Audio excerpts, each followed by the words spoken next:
Hi everyone, welcome to the woman of honour series. ഏതാനും ചില ദിവസങ്ങൾക്ക് ശേഷം ഒരു വീഡിയോ ചെയ്യുകയാണ്. ഇന്നത്തെ വീഡിയോ ബൈബിൾ ബേസ്ഡ് ആണെങ്കിലും ഒരു ഡിഫറെൻ്റ് ആണ്. അതായത് ഒരു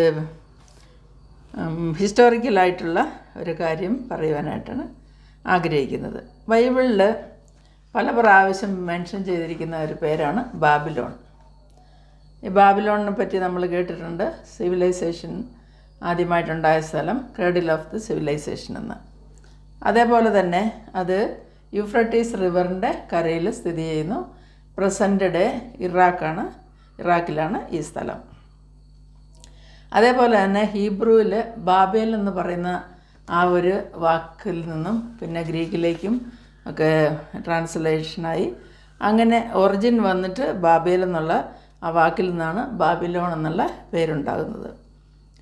നമ്മൾ കേട്ടിട്ടുള്ള ഒരു സംഭവമാണല്ലോ ഹാങ്ങിങ് ഗാർഡൻസ് ഓഫ് ബാബിലോൺ എന്നുള്ളത്.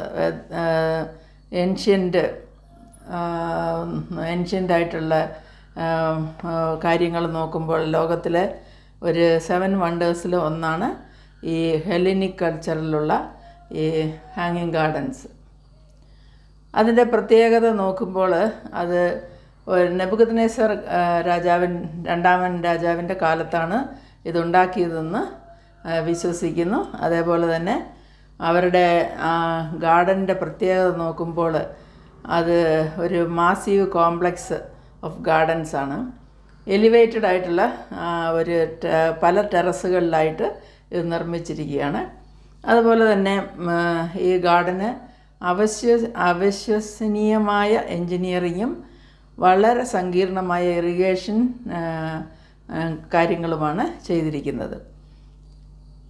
അതുപോലെ ഈ കാരണങ്ങൾ കൊണ്ട് ഇതിനെ ആൻഷ്യൻ്റ് വണ്ടർ, അതായത് ഒരു അത്ഭുതമായിട്ട് കരുതപ്പെട്ടിരിക്കുന്നു.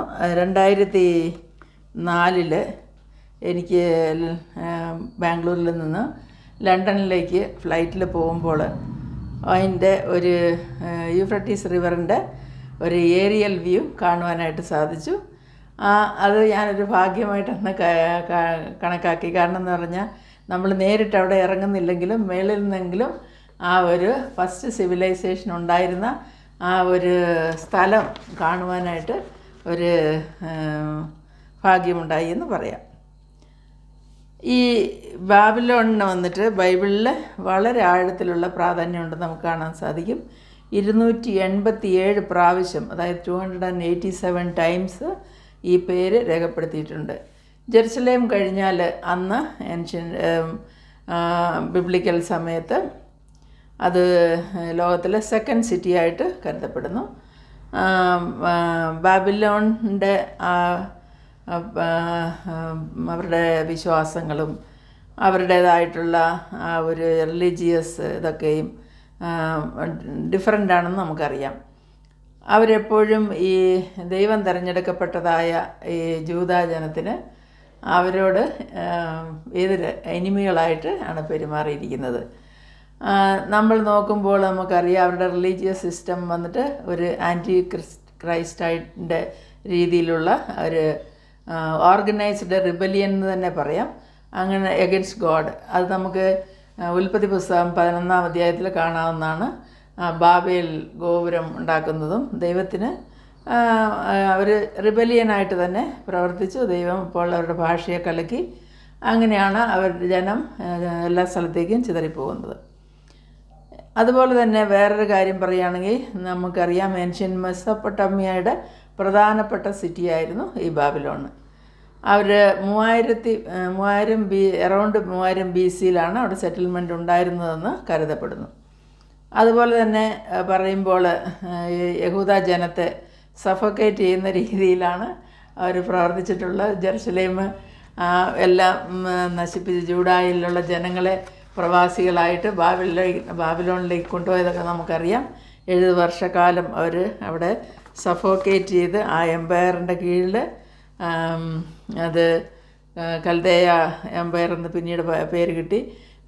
ബാബിലോൺ സിറ്റി അവരുടെ ഒരു ക്യാപിറ്റലായിരുന്നുകൊണ്ട് അവർ ഭരണം നടത്തിക്കൊണ്ടിരുന്നത്. അതുപോലെ അവരുടെ അണ്ടറിലായിരുന്നു അന്ന് ജൂഡ ഉണ്ടായിരുന്നത്.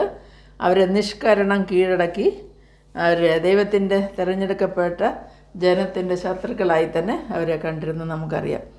ബാബിലോൺ എപ്പോഴും വളരെ ഈവിളായിട്ടുള്ള കാര്യങ്ങൾ പ്രവർത്തിച്ചിരുന്നുവെന്ന് നമുക്ക് അറിയാമല്ലോ. ക്രൂരത, ഗ്രീഡ്, ലസ്റ്റ് തുടങ്ങിയ ആ ഒരു രീതിയിൽ, അതായത് ദൈവത്തിൻ്റെ ജനത്തിന് വേണ്ടതായ താഴ്മ, കരുണ അങ്ങനെയുള്ള കാര്യങ്ങൾക്ക് ജസ്റ്റ് ഓപ്പോസിറ്റായിട്ടുള്ള ഒരു ആറ്റിറ്റ്യൂഡായിരുന്നു അവർക്കുണ്ടായിരുന്നത്. അവരുടെ ദൈവത്തെ ആരാധിക്കുന്ന അവരുടെ ആരാധനയും അവരുടെ കാര്യങ്ങളൊക്കെ റിലീജിയസ് സിസ്റ്റമൊക്കെ വേറെയായിരുന്നു നമ്മൾ കണ്ടു. അപ്പോൾ ബിബ്ലിക്കലായിട്ട് നോക്കുമ്പോൾ വളരെ പ്രാധാന്യമുള്ള ഓൾഡ് ടെസ്റ്റമെൻറ്റിലും അതുപോലെ തന്നെ ന്യൂ ടെസ്റ്റമെൻറ്റിലും പറഞ്ഞിരിക്കുന്ന ഒരു സ്ഥലമാണ് ബാബിലോൺ. അപ്പോൾ നമ്മൾ 137 സങ്കീർത്തനാണെന്ന് എനിക്ക് തോന്നുന്നു. അവിടെ അതിനെ ബേസ് ചെയ്ത് by the rivers of Babylon എന്ന് പറഞ്ഞൊരു പാട്ട്, വളരെ ഫേമസ് ആയിട്ടുള്ള ഒരു പാട്ടുണ്ട്. ഇപ്പോൾ ഈ വീഡിയോ വന്നിട്ട് ഞാനിവിടെ ക്ലോസ് ചെയ്യാണ്. എന്തായാലും ബാബിലോൺ സിറ്റി ഇന്ന് ഉണ്ടോ എന്ന് ചോദിച്ചാൽ അവിടെ പഴയ സിറ്റിയൊന്നുമില്ല എന്ന് നമുക്ക് വിശ്വസിക്കാം. എങ്കിലും ബാബിലോണിൻ്റെ പ്രാധാന്യം, അതിൻ്റെ കാര്യങ്ങളും ബൈബിളിൽ വളരെ ഇതായിട്ട് തന്നെ, വളരെ ഡീപ്പായിട്ട് തന്നെ പറഞ്ഞിരിക്കുന്നു. ഇത്രയും പറഞ്ഞുകൊണ്ട് ഈ വീഡിയോ ചുരുക്കുന്നു.